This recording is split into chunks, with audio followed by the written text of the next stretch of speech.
很多人以为樟宜机场宣布2026年全面翻新 T3， 只是换换地毯，开几家新免税店。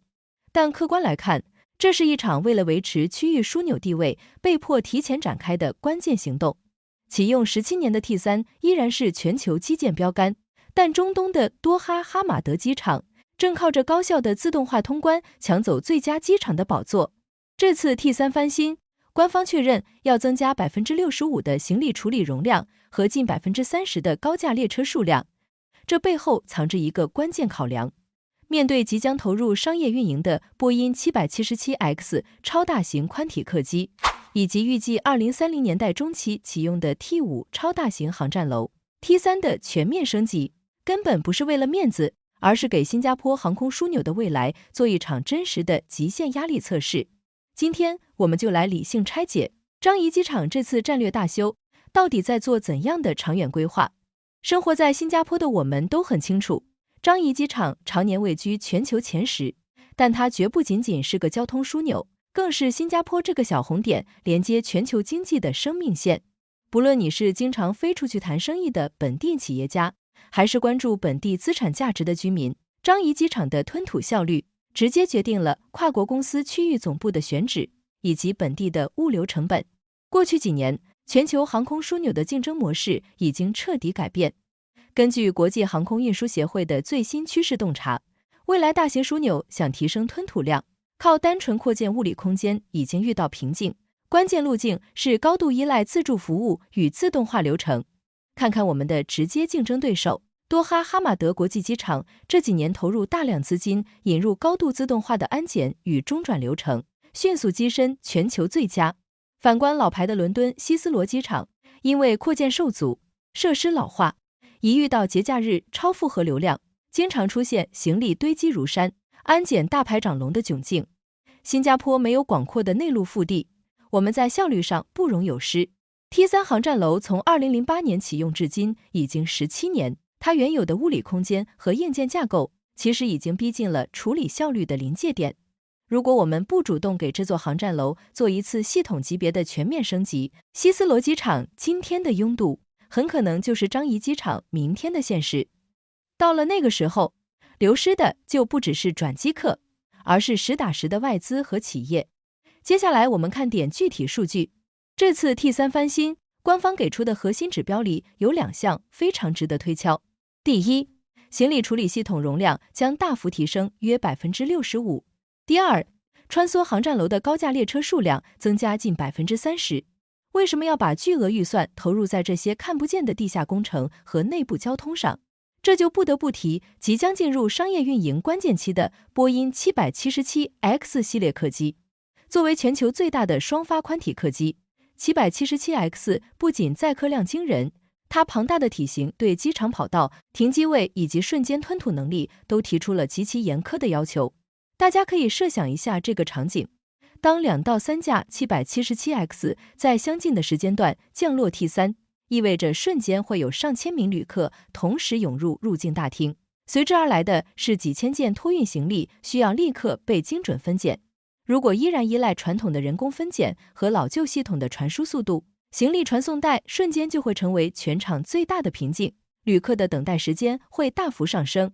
提升 65% 的行李处理容量，就是在为这种极端流量峰值打提前量。同时，增加 30% 的列车班次，是为了解决跨航站楼中转旅客的移动效率，不让旅客在航站楼之间的步道上浪费时间。这其实揭示了全球顶尖枢纽正在进行的一场激烈竞争，也就是全面自动化。在新加坡，人力成本高昂和劳动力紧缺是我们长期的结构性挑战，外籍劳工配额也在逐年收紧。韩国仁川机场已经在大量试水机器人服务，而樟宜机场的策略更加深入基础，通过高效的自动化通关系统和行李处理效率，从根本上重塑机场的运作模式。所以 T3 的翻新绝对不是简单的修修补补，它是要把过去10几年的老旧硬件彻底替换成能够兼容未来20年智能系统的全新基础架构。只有基础硬件跟上了，数据系统的调度分配才能真正发挥作用。用自动化应对高昂的人力成本，这才是樟宜机场保持枢纽竞争力的关键优势。如果不做这个升级，未来的客流高峰期，我们可能连足够的地勤人员都难以维持。如果说应对波音 777X 是战术层面的准备，那么 T3 翻新背后还藏着一个更长远的战略意图，它是为未来的 T5 航站楼做一场系统性的实战演习。关注本地基建的朋友都知道，张宜东开发计划中的 T5 是一个规模庞大的工程，预计在2030年代中期启用时，它的目标吞吐量是年均约5000万人次，这相当于把现有的整个张宜机场容量直接翻倍。但在航空业有一个普遍的共识，任何一个全新的超大型航站楼在启用初期，几乎都会面临系统不稳定的巨大风险，因为测试数据永远无法完全模拟真实世界中复杂的旅客行为和突发状况。历史上著名的反面教材，就是2008年伦敦希斯罗机场 T5 航站楼启用首日，因为行李系统故障和员工不熟悉流程，导致数万件行李延误，数百个航班被取消，造成了严重的运营危机。张宜机场集团显然深知这一点，绝不容许这种失误发生在新加坡。因此 T3 翻新与未来 T5 的流程兼容性成了这次改造的核心目标。你可以把 T3 看作是一个真实的演练场，提前引入最新的自动化设施、安检技术和行李追踪系统，让这些新系统在真实的高强度客流下运行几年，逐步解决所有系统漏洞和流程阻碍。等到 T5 正式启用时，直接应用这套已经经过长期验证的成熟运营模式。这就是张宜机场一贯的做法，以最小的试错成本去获取最大的运营确定性，不盲目追求表面的奢华，而是把资源切实地投入在系统的兼容性和抗压能力上。我们在做企业规划或者重大项目时，其实也非常需要这种系统性思维。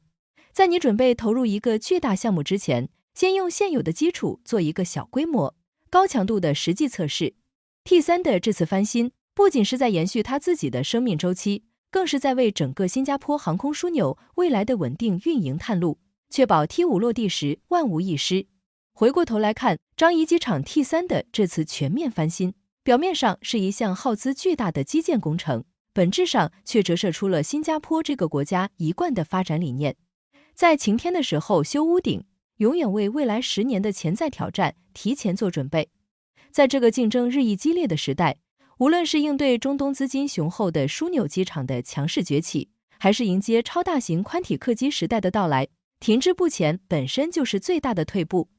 对于我们每一个生活在新加坡的本地居民，或者正在经营企业的朋友来说，这种时刻保持前瞻意识，不断对自身业务进行系统升级的思维方式，同样值得深思。客观分析，理性探讨，这里是为你梳理本地时事脉络的频道。你觉得目前张宜机场在实际体验中最需要改进的地方在哪里？欢迎在评论区留言，分享你的真实感受。如果你喜欢今天这期内容，请记得订阅频道并打开小铃铛。我们下期热点再见。